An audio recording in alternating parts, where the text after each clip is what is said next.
की एक जण असा शेळी घेऊन निघाला होता, शेळी.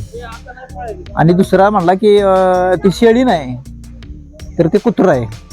तर तो काय म्हणला माहिती आहे का की शेळीच आहे. मी त्याला पैसे दिले, ते चांगली शेळी आहे. तिथनं परत पुढे गेला की अजून दुसऱ्याने म्हणले की ती कुत्रं आहे.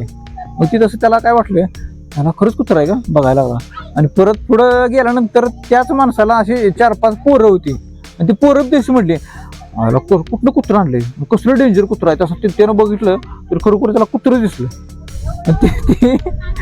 आणि त्यानं खाली सोडून दिलं आणि पळूनच गेला.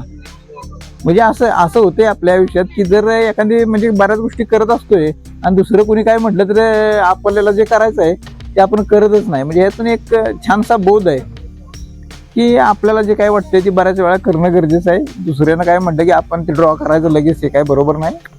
धन्यवाद.